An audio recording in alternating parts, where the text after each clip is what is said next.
Great. So today's session, titled Upstream or Underwater, How Medicaid MCOs Can Navigate Membership Decline and Rising Risk, is brought to us by Icario. Icario has been a longtime partner and supporter of MHPA. We really appreciate them and thank them for organizing today's session.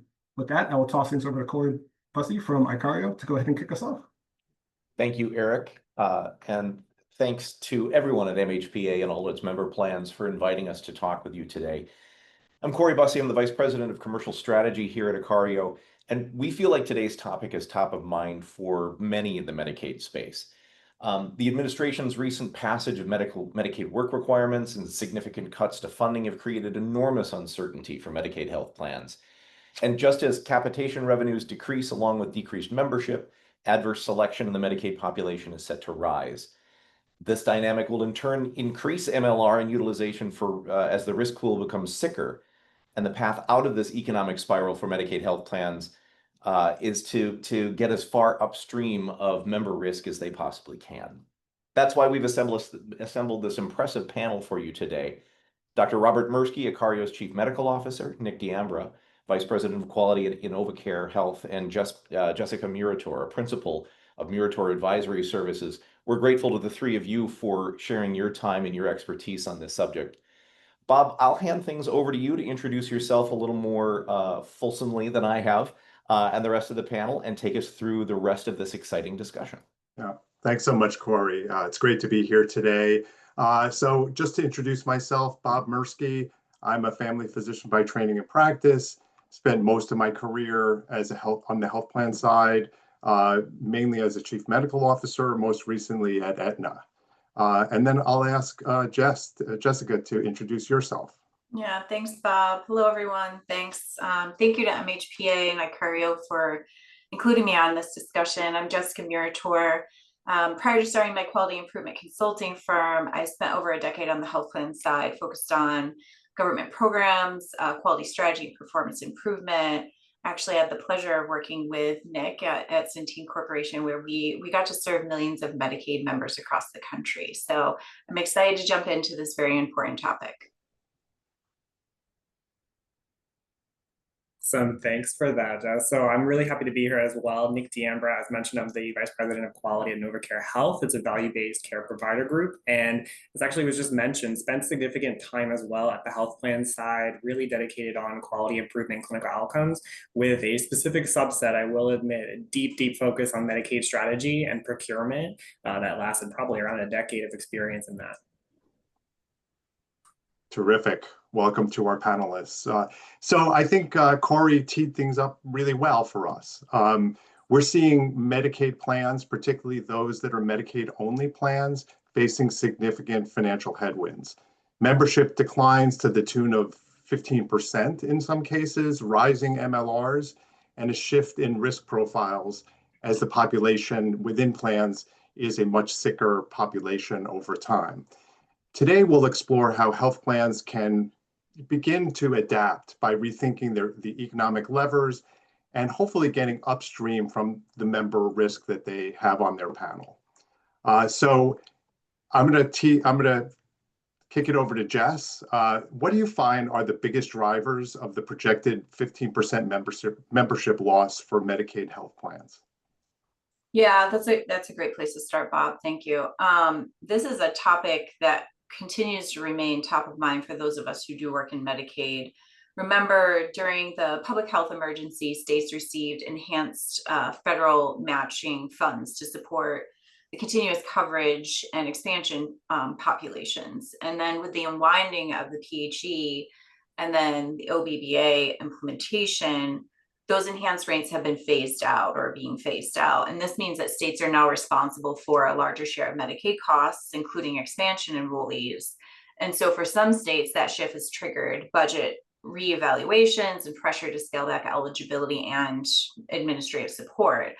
However, while on the surface, this 15% reduction may appear to be a reflection of a loss in eligibility, the reality is it's far more procedural than substantive, right? I've seen stats as much as 70% of disenrollments are not due to members becoming ineligible, but rather administrative barriers such as missed renewal deadlines, incomplete paperwork, confusion around required documentation. And I was actually just listening to someone, some commentary yesterday, and the work requirements were referred to as work reporting requirements, which I love, and I'm going to use that. I think that's a much more accurate description. Members are often required to report a minimum number of work hours, jobs, search activities, or community engagement each month. And on paper, these policies aim to promote employment and personal responsibility, but in practice, they introduce a whole host of administrative hurdles that can and do disproportionately affect vulnerable populations. So even things like minor errors, like entering in the wrong date, or missing a monthly attestation, they can trigger automatic disenrollment. And these aren't failures of eligibility, they're failures of process. A few other things, so communication challenges have further exacerbated the problem. Many Medicaid members have outdated or incorrect contact information on file, making it difficult for states to reach them with the renewal notices or follow-up requests, and also the health plans. Even when outreach occurs with low health literacy, language barriers, and a lack of cultural competent messaging, this often prevents members from understanding what actions they need to take. And then compounding this is also issues around significant staffing shortages at the state level that have collided with a surge in applications due to increased churn, and this will only increase. As members cycle in and out of coverage, the administrative burden on eligibility workers has intensified, resulting in delays and backlogs that are slowing down the renewal process. So without sufficient resources to manage this influx, many of those eligible individuals are falling through the cracks. So if you take that together, Bob, these systematic and operational challenges are truly driving that projected 15% drop in Medicaid enrollment. Yeah, Nick, I know you have some particular insights into DSNP alignment and its impact. Yeah, absolutely. And I wanted to actually make one comment, something that you mentioned, Jessica, the communication that has been going on in terms of what the impacts are, even down to the member level. There's something really interesting in the fact that a lot of health plans have focused on their branding efforts and how do you position the name of the Medicaid plan to help reduce stigma for those that are accessing these benefits. And then when people are hearing about cuts to Medicaid or impacts to Medicaid, they're not actually making the connection that their plan is a Medicaid plan. And that's something that is happening, where people are used to hearing a different type of a name and not associating it with the actual Medicaid plan that they're on. And these do come as a surprise. And it's a next level kind of communication that has to go on, and understanding of this is a Medicaid program. Maybe it's a specific subset of it, but that's a really interesting nuance that I've seen coming out in terms of member awareness. Now, for the DSNP side, I have to say that this is happening concurrently, right?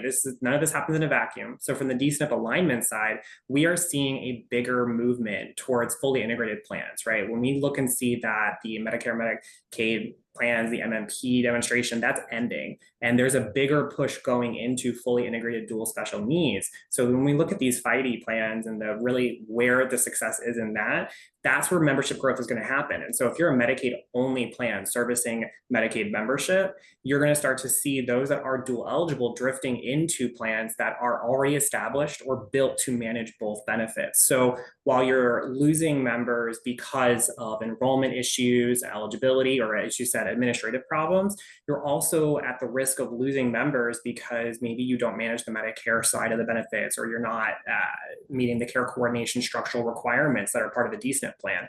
So that's happening at the same time. It's almost like there's two ways in which members are being lost to health plans. Right, and I appreciate that. And clearly these membership trends reductions are leaving plans with overall less revenue, and a higher proportion of that revenue being spent on sicker members. And that's a real challenge. And it can destabilize a plan's financials. Are we seeing a shift? I'll kick this to you, Nick. Are we seeing a shift in how Medicaid plans balance the clinical outcomes with financial stability? Absolutely. I think, as Jessica, you mentioned earlier, these budget constraints, they're a reality, they're ever present. They're tightening more and more as we see these types of policy changes go into effect. But in recent years, things that we've seen is a shift in the Medicaid procurement or even the state quality improvement strategies. If you take it one layer back, they are incorporating bigger, broader requirements for things like value-based care. Right? They're incorporating a greater emphasis on cost avoidance. It isn't really focusing purely on like a preventive care aspect, but it is understanding what's driving inpatient admissions, what's driving ED utilization, and how do we get to a cost avoidance space within the Medicaid utilization? Because we know that there are different types of utilization patterns in the Medicaid program and the behavioral health space and the SDOH driven. So we're seeing them look at these programs to say, how do we go upstream? How do we tackle these problems that are happening at the social determinants of health level, that are happening at the behavioral health level? And how do we drill into those outcomes? Let's not necessarily focus on second level care or third level care, what's happening at the first level of care. And that's probably one of the biggest trends that we're seeing. And so that's going to continue. I think the budget constraints are only going to exacerbate that trend, and health plans that aren't prepared for probably a deeper dive of that type of upstream predictive analytics are going to see really a bigger hit in terms of financial viability. Yeah, so avoidable utilization, getting as far upstream as we can, cost avoidance as a result of that, not payment avoidance. And we'll get into that a little bit later. So appreciate those perspectives. And in my experience, and I think in yours and many of the folks on the call, on the webinar, we know that plans have variable levels of expertise as it relates to how to manage capitation, because every state has a different, you've seen one Medicaid state, you've seen one, right? So, in some states, there are significant withholds, in others, there's pay for performance. There's all kinds of payment incentives and disincentives out there. And it's no longer optional in any way, nor has it probably ever been, to not manage to the pay for performance requirements, manage to the withholds in order in this financially constrained environment to optimize the payments you're getting to take care of people in the most proactive fashion. So I'm going to ask for your guys' input on this. Let's start with you, Jess. What kinds of measures and metrics, not just HEDIS, are plans needing to manage to in order to optimize the outcomes and revenue? Yeah, coming from the health plan side, these were always like top priority for me, and I know Nick, they were, but the reality is when I transitioned to the consulting advisory role, I saw it more broadly, and some of these programs were often viewed as almost like compliance exercises rather than like strategic levers for growth and quality improvement and clinical outcomes. And luckily that mindset is shifting. It's a little bit of an arm twist for some, but with tighter margins, increased scrutiny on outcomes, plans are now approaching these financial structures with far more sophistication than we've ever seen. They're treating them as core components of their holistic strategy rather than this like peripheral bonus that they could potentially take advantage of. And so I'm seeing plans across, all measures invest in more measure level analytics, predictive modeling, operational alignment, to ensure that they're not just meeting these thresholds that the states set, but optimizing performance across key measures and the domains.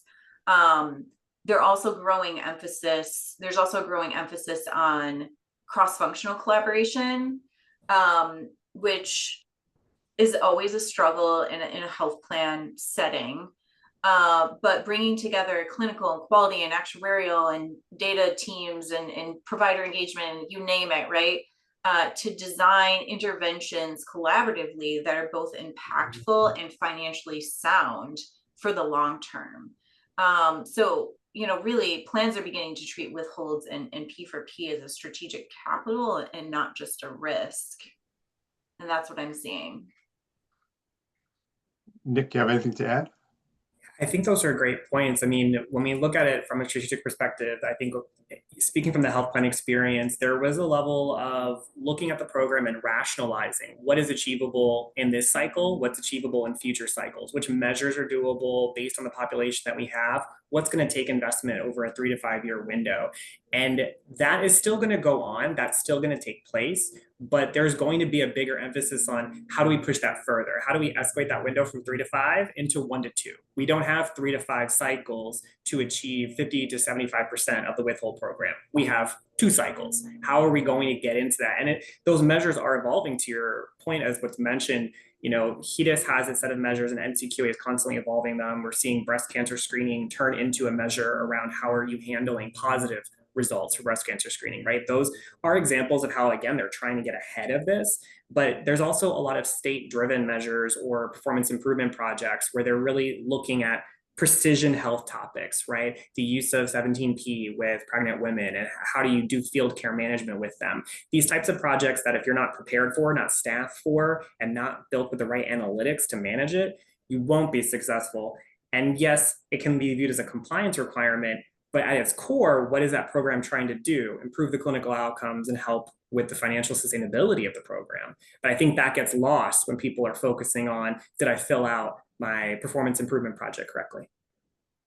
Yeah, I think in the last year or so, as I've attended webinars and conferences and so forth, you know, the one thing we don't want to do is get paralyzed and kind of be deer in the headlights when these kinds of changes occur. You have to sort of, you know, stick to the fundamentals, build the infrastructure. The infrastructure will be sustainable even if certain measures or metrics change. But it's almost impossible to, at the last minute, try to manage to a particular measure or metric on the fly if you haven't built that kind of infrastructure. All right.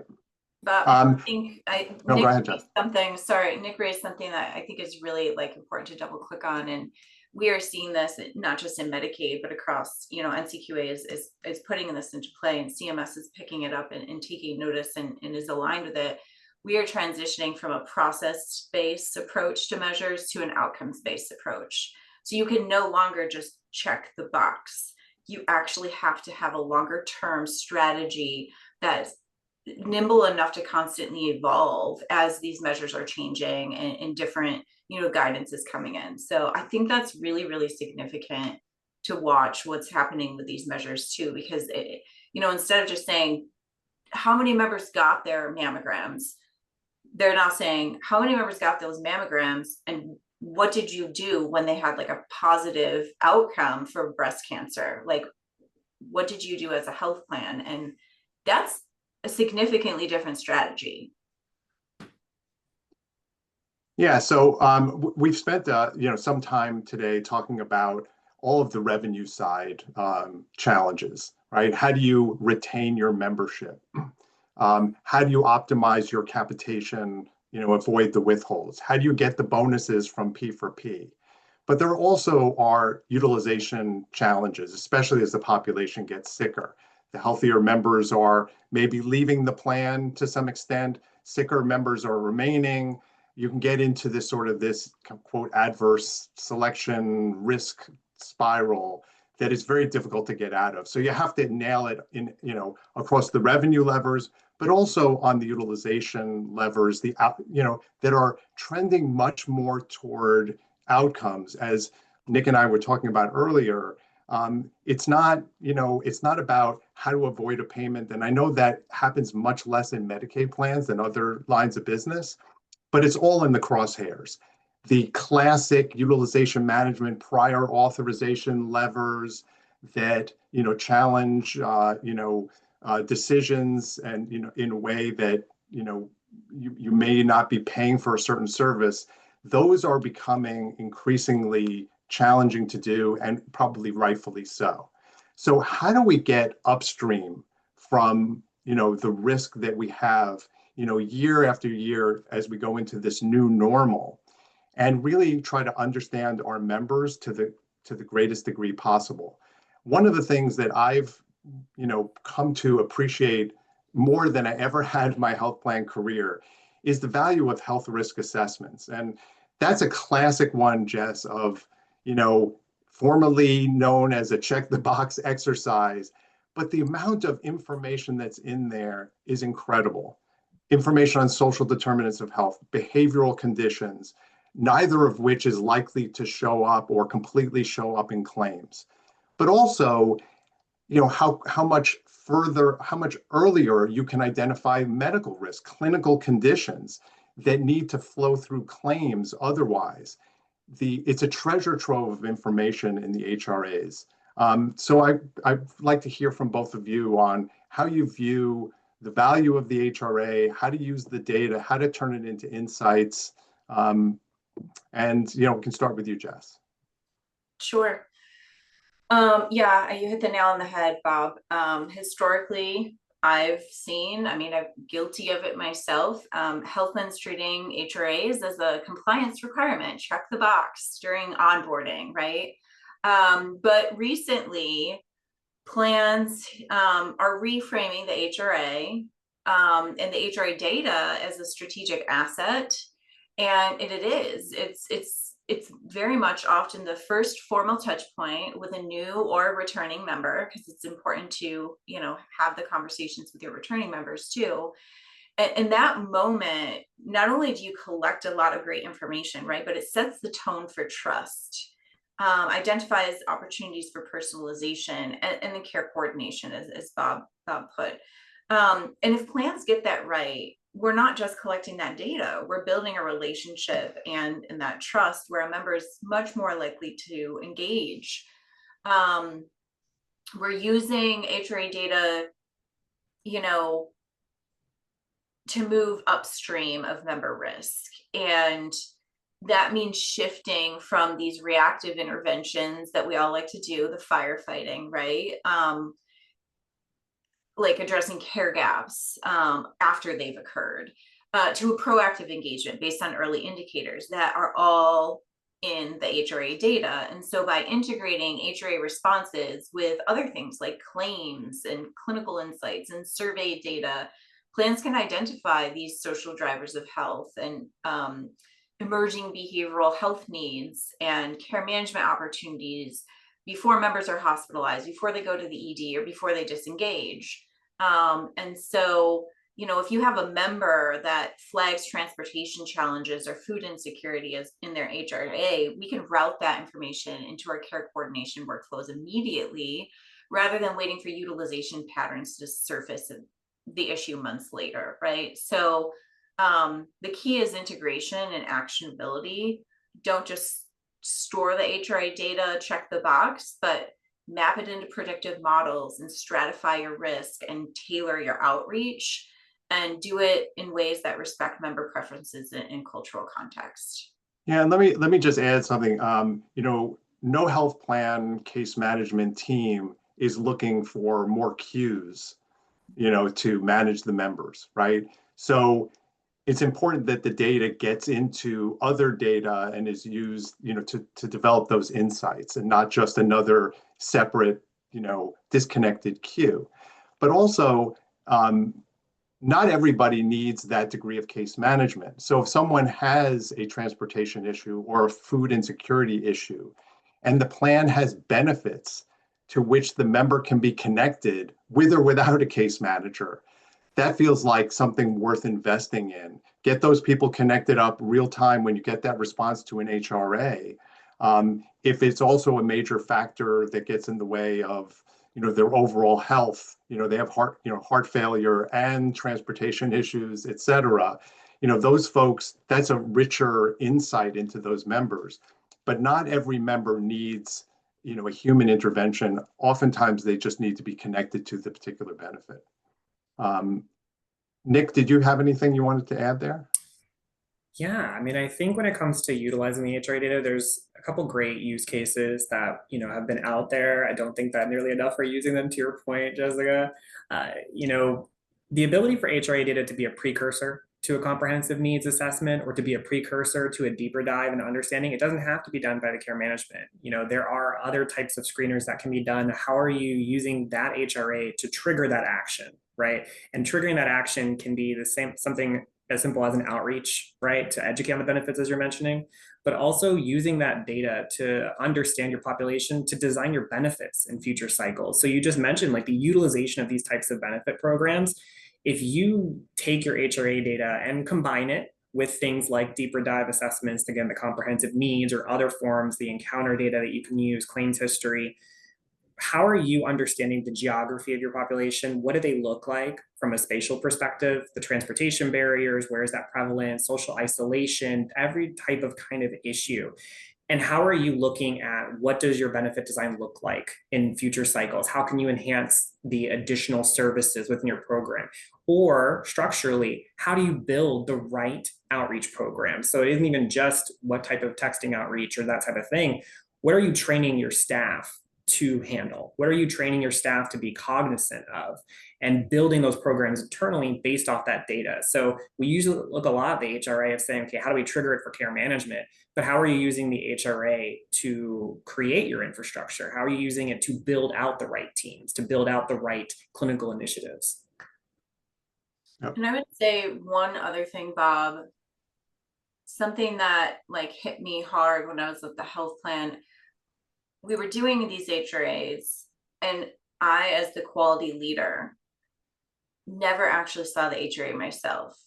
And so I asked to see it. Like, I didn't know what questions were being asked. I didn't know what information I was collecting, what we were collecting, or where it was going, or what anybody was doing with it.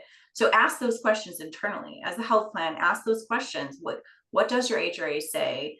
Because you can learn a lot of information from that, and you can set up different ways to, get that information and leverage it and inform how you need to build strategies around your Medicaid members.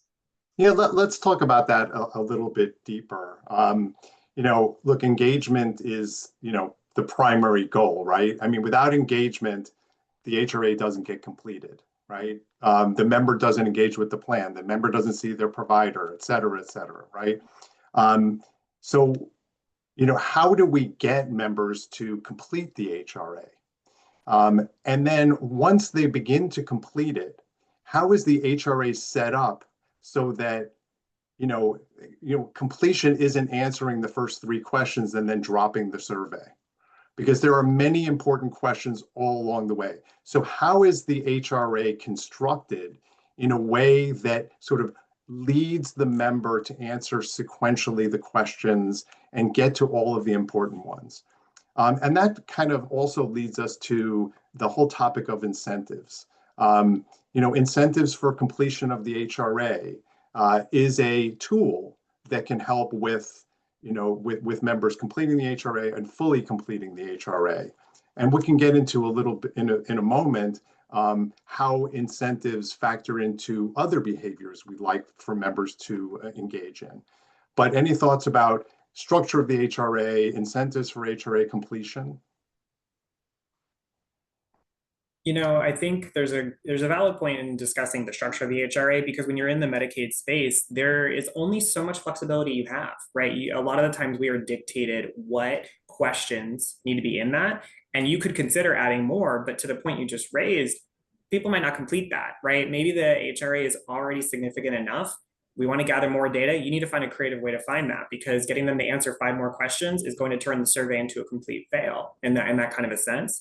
So I think that structurally, how do you engage? It is asking the question of what's the method that individuals are going to complete this, right? Is it going to be through in-person engagement? Is it going to be through a online portal? Is it going to be through a text notification? Or speaking from existing in the provider space for a while, how is their provider aware of the HRA? How can they partner to help solve that with HRA screenings, right? And sharing the data between the provider org and the health plan. That's a pretty valuable way, because at the provider space, we want that information too. We want to know the answer to those questions, because we want to make sure that we've got the right networks in place, that we understand where they're going to have referrals, we understand what their utilization patterns are. So we're just as much in it from the provider space. And when I was on the health plan side, it was an opportunity to say, who are your provider networks that are engaged, that are willing to partner with you, that can help get these types of things completed? And again, share the data. That's probably the biggest thing, is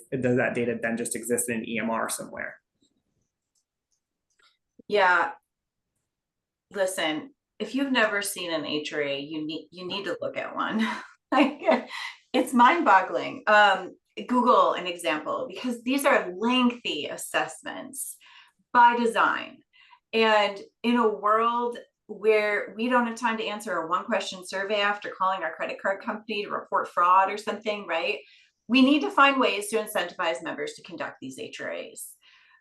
No one wants to, like, who in their rightful mind will sit and answer 50 questions, right? Like, it's a lot. So plans have to use incentives as a lever to move Medicaid members from passive recipients of care to active participants in their healthcare journey. And whether it's completing the HRAs or preventative screenings or managing chronic conditions, the goal is to make engagement feel rewarding and not burdensome. Like we're along for the ride with you, right? And so that means designing incentives that are meaningful to the member, whether it's a gift card or a transportation voucher. And so, you know, for HRAs specifically, I've seen success when the incentive is immediate, not like wait 6 to 8 weeks before you get your gift card in the mail, right? And then you don't get it.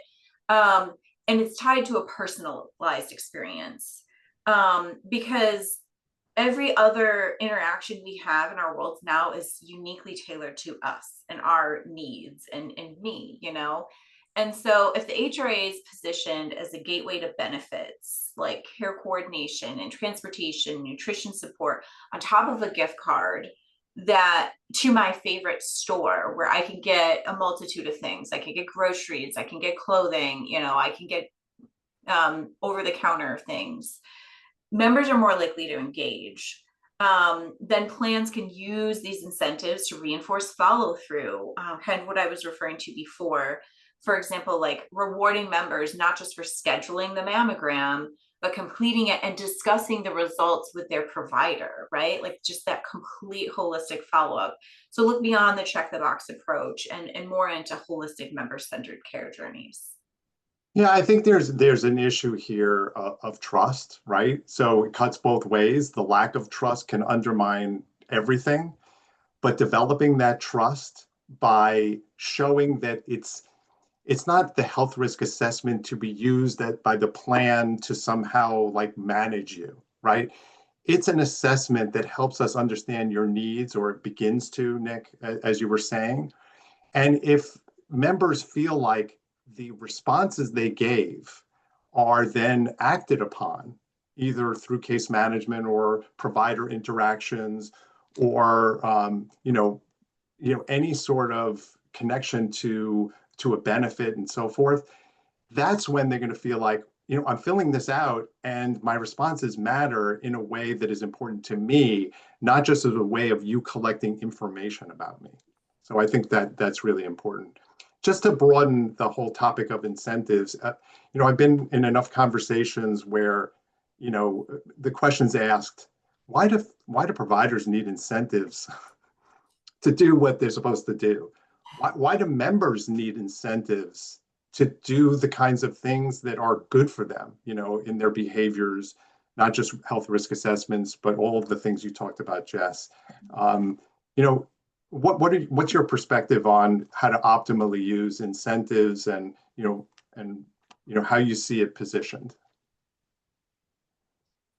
Yeah, I can go first, Nick, if you want. I think there's some major challenges that I've seen to implementing incentives across my career. And one of the biggest things is like that fragmentation. When incentives are used and they're siloed across different departments or vendors, or members received mixed messages and inconsistent outreach.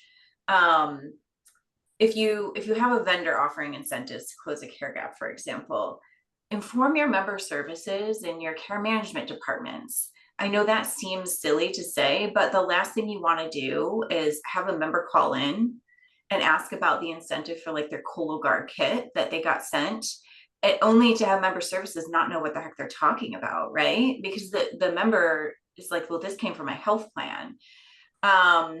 Another thing is like the incentive has to reflect the member's values or needs, or it's not going to drive behavior. A very long time ago, I learned the hard lesson of this. The plan I was at acquired a very large Medicaid health plan, and it like quadrupled our footprint in Medicaid. We offered the same incentive program to all of our new Medicaid members who were in the same state, but just different region, right? Different part of the state. And the incentive was a Walmart gift card. And we got nearly no uptick in gap closure, even though we offered a very sizable incentive. And come to find out, the members in that area, they didn't shop at Walmart. And thus, they, regardless of the reward amount that we offered, it didn't motivate them to close their gaps. So understand your members' values and needs. Otherwise, you're wasting your time and theirs. And then to your point, Bob, I think trust is significant. In Medicaid populations, especially those with, prior disenrollment or churn, incentives can be viewed with skepticism unless they're delivered reliably and accompanied by like clear, culturally competent communication. I don't know what am I missing, Nick? So I really, really think that the trust aspect is something. I use the phrase double click. It's worth a double click because I think we ask ourselves this question every day when we're doing anything. If I'm going to fill out the survey, why? What's the reason for it? What are you doing with this data, right? And if we ask a member to do this, that is something that they should be asking themselves, and they probably are asking themselves, why am I doing this? What are you doing with this information? Because if I feel like it's a check the box, I'm not going to do it. Right? I've existed in this space for too long now that if I get an NPS question, I am compelled to answer it. I can't help it. But for the most of the population, that's not what's going to be the experience. They're going to say, what are you doing with this? And the moment you take data in and you ask them to spend their time doing something and then you don't follow up, that's it, right? They're going to say, well, I already filled this out and I'm doing it again and you've done nothing with it. There will be no follow-up, right? You've broken that trust. And I think that flows into the provider perspective. You talked a lot about the member side, so I'll throw in a little bit on the provider side.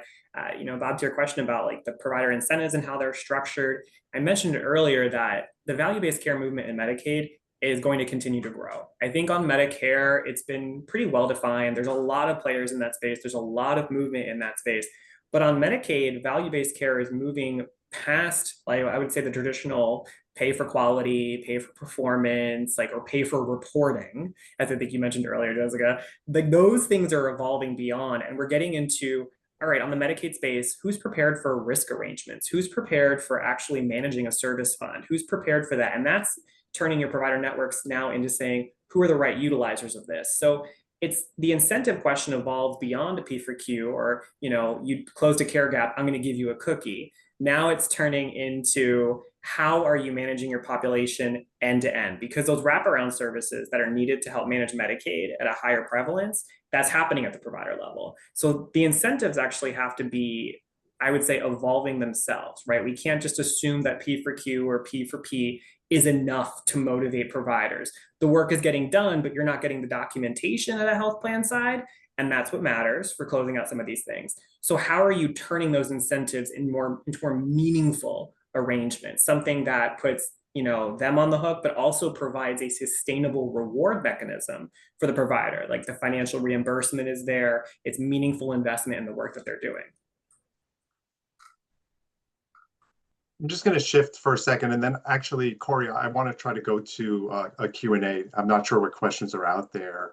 I see a significant role for third-party partners to bring best practices that they've seen in another state or a plan within the same state, whether it's around the construction of the HRA, incentives for the HRA, how to use the data, turn it into insights, how to reward gap closure in a way that is, impactful and meaningful to the member, such that their behavior, is followed quickly by that reward, as opposed to something they don't remember why they're getting, a gift card and so forth. Just what's your, both of yours experience on working with third parties to maybe come up with best practices or more standardized approaches to kind of everything we were talking about? I think that's a great question. I'm happy to start on this one, Jessica, and then I'll hand it over to you. I think working with third parties, from the health plan perspective, one of the biggest things is there's a shift in the Medicaid space. When you're looking at partners, looking at collaborations, it isn't necessarily just about what are your capabilities, right? What are you structurally able to do in terms of your expertise?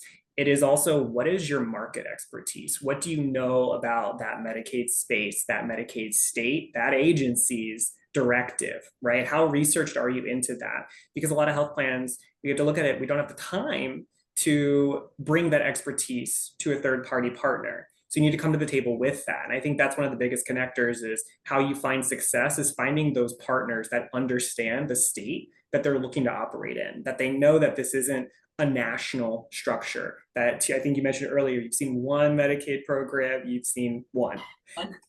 So how is your third party partner in terms of their expertise, in terms of their depth of knowledge?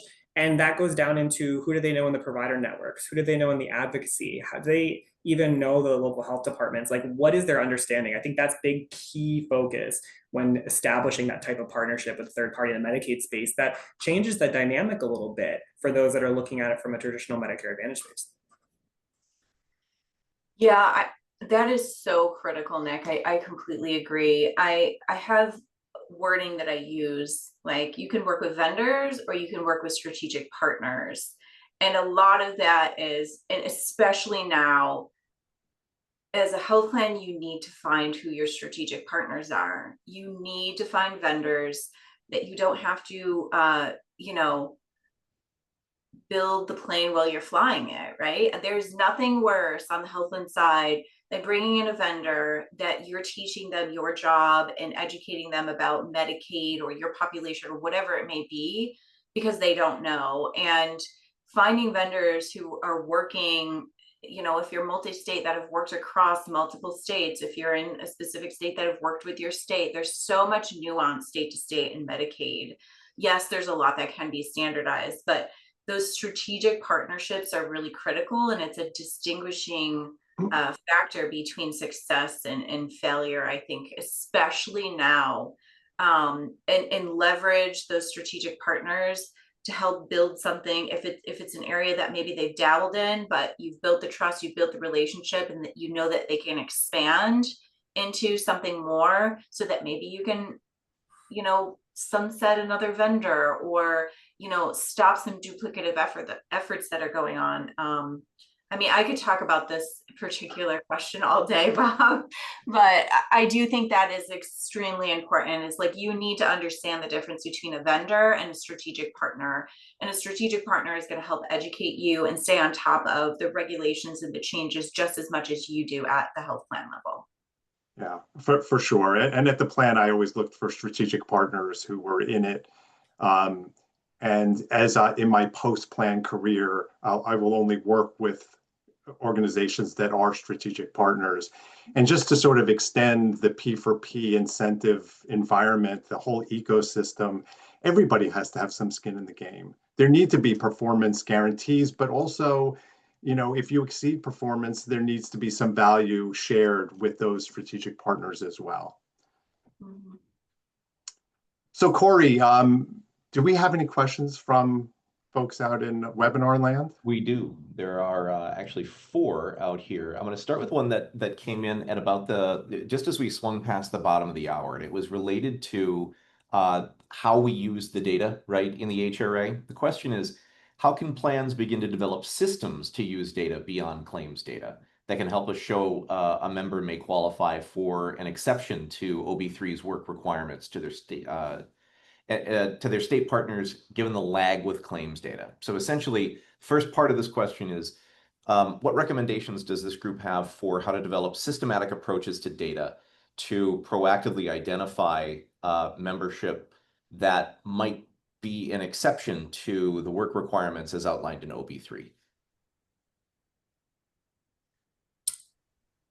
Question. A light question, right?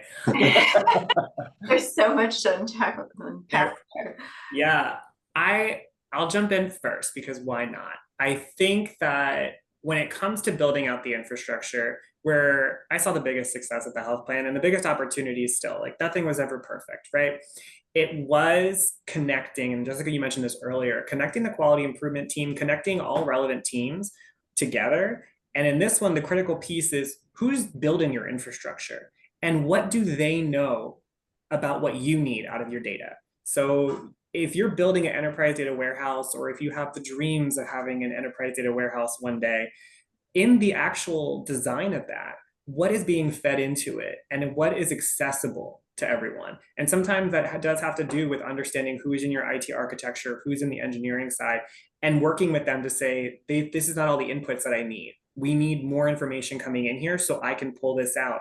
And then making sure other people know it's there, right? It isn't just the quality improvement team that might need this data. This is also going to be product and benefit design that need to understand who these population cohorts are. So that's not probably the easiest answer, but it's definitely going to be the one that you have to start with, is who are those people? And if you're not connected with them, that's part of the problem, and that's part of the siloing that we all experience in health plans, particularly any health plan that operates in a multi-state structure. We start to see those silos get deeper and deeper. And so who's building your data warehouse, and how do you get the right inputs into that to then work with your reporting teams to pull that information out? That's like space one that you have to start with. And unfortunately, that's not like a 1 month fix, but it is something that if you start looking at it now, you can hopefully have your data built out and modified Q1, Q2, 26. I'm very realistic in my timelines, but that's really the place that it has to start, I would think. Yes. Yeah, geez, this question we could talk about for such a long time. Like, I love this question for so many reasons. In a former career, I used to be in civil litigation, and one of the things that you're taught is go back to the contract, right? What does the contract say? And I use this in Medicaid all the time, especially because like each state is different, each contract with the state is different. I would be willing to bet if we asked the audience, can they list out the exemptions for like work requirements that not a lot of people could just know this off the top of their head without Googling it or ChatGPTing it or whatever. So I start with like, do you understand what these exemptions are and how they're being handled within the state? And then do some sort of like crosswalk with that, right? And then to next, like to add into, to feed into Nick's response, that then you can start like layering in, okay, we've crosswalked these exempt categories, if you will, right? And so what are flags? What would be identifiers, or do we need to layer in questions into our HRA, like to ask some of this stuff now, or and then like get those cross-functional partners involved, right? So that they're all working together. I think like that is where I would start. That's where I would begin. But there's just so much more to this question that we can talk about. Yeah, and just more broadly on data integration, relative to the HRA, as we were saying earlier, there's elements of the HRA that stand on their own that need an interaction or an intervention.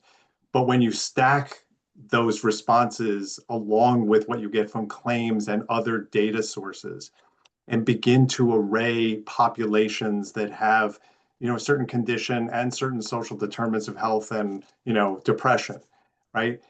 Being able to put all of that data together to get a better view, a more holistic view into the challenges of member cohorts and individual members, so that you know how to solve for their unique challenges. So I think that's a whole other level of data integration. Some plans, single state plans, national plans, can do that.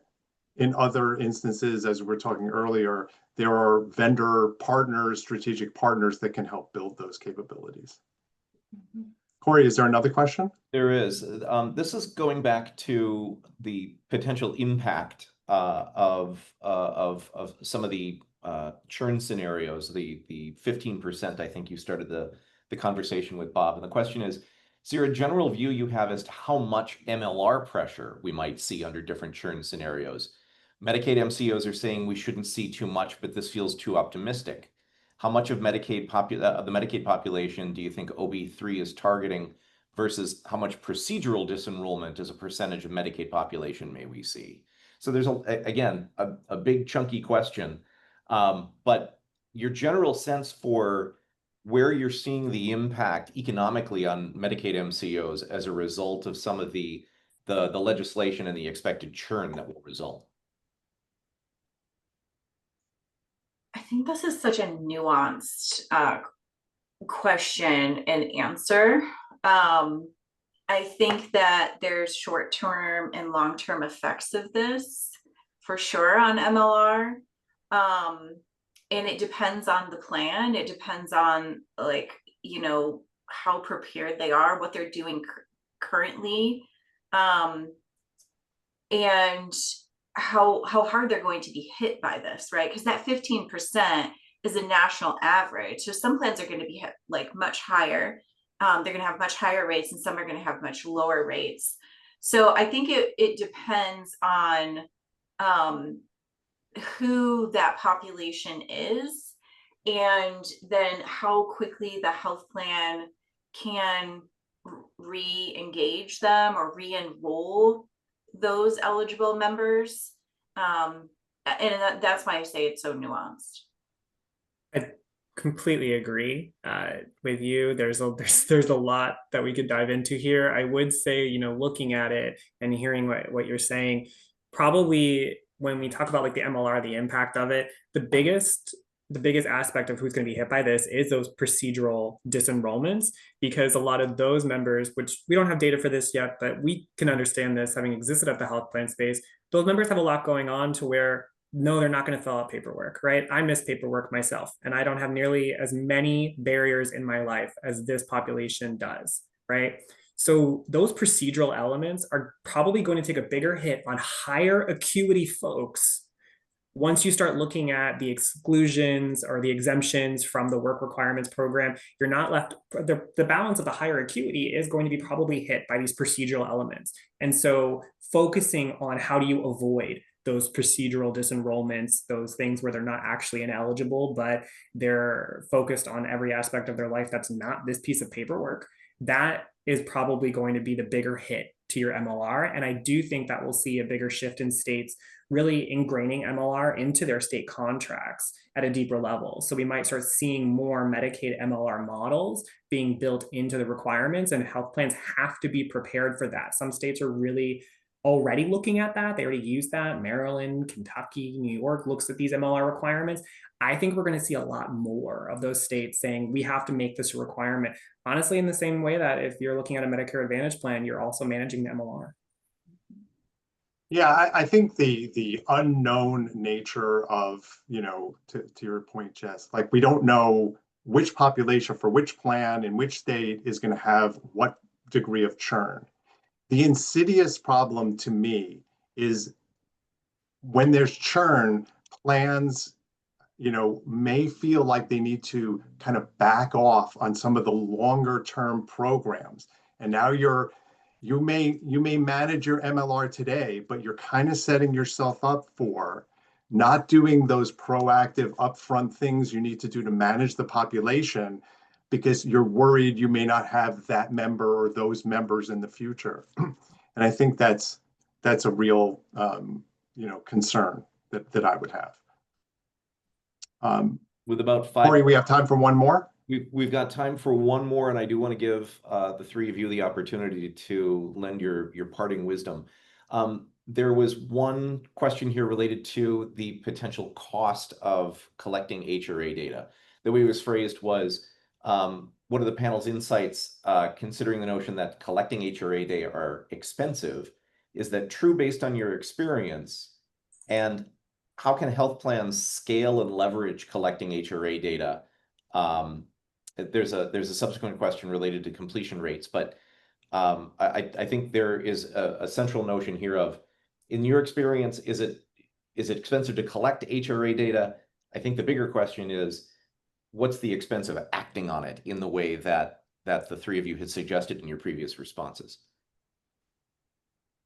I almost feel like Bob needs to take this question first, given like Yeah, I'll this is take it. a huge part of Icario's business, right? Like HR. Yeah. No, I'll definitely take it. Look, I think there are certain core functions and capabilities within health plans. They vary to some degree. Some have this particular expertise, how to collect the data, how to integrate it, how to turn it into insights.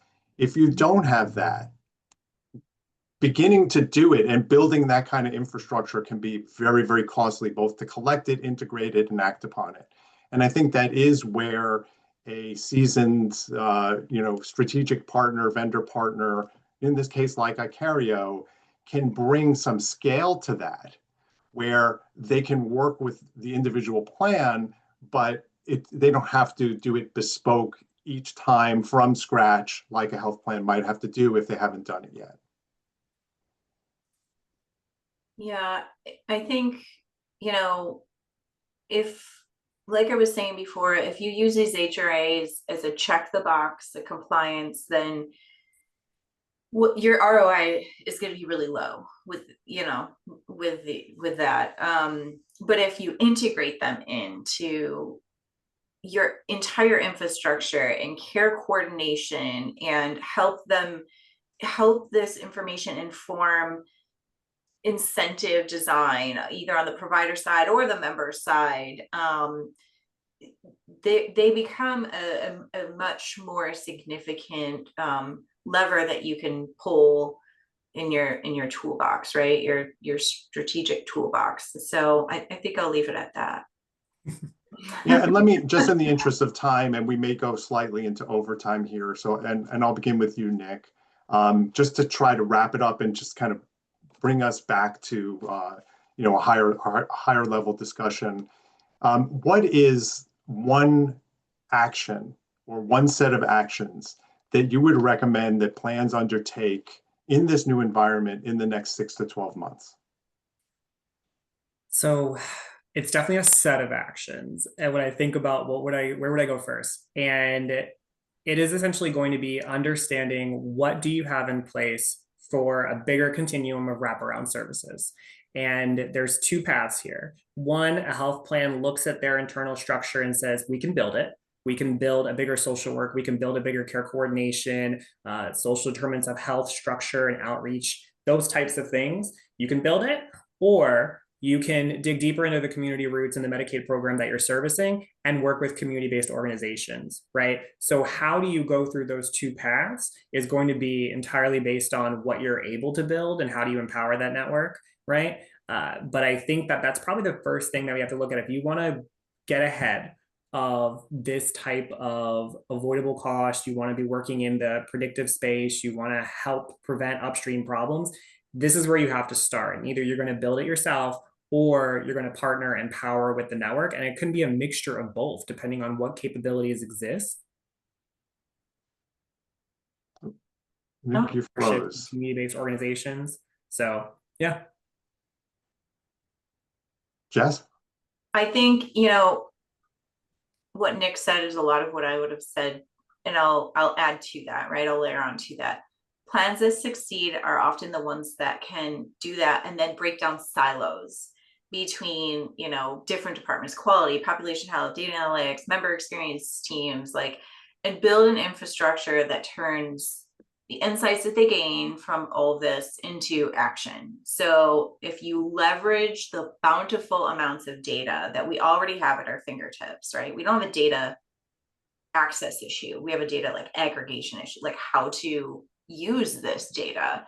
If you treat it as strategic capital, you'll be positioned to retain more members, to close gaps in care and establish trust. And ultimately the outcomes that you're looking for, financially and reputation wise will be better. Yeah, and just I do, you both mentioned trust, and I think that is absolutely foundational, and there's different ways to do it. Local presence was a term that was used in all the plans that where I worked. In some instances, it was plans that were hyper local. In others, they were more regional or national, and they needed to try to figure out how to build that local presence. And so if you are in the community, that's a huge leg up to engaging your members, which is absolutely critical, building trust, showing members that you're side by side with them, that you understand what they're going through and are there, to advocate for them and to deliver services that they're going to value. And at 2:01 Central Time, that's where we'll have to leave it. Thank you to our panelists, Bob, Nick, Jessica, thank you very much. Thanks to our friends at MHPA, and thanks to all of you for joining us this afternoon. Enjoy the rest of your week and the rest of your Wednesday.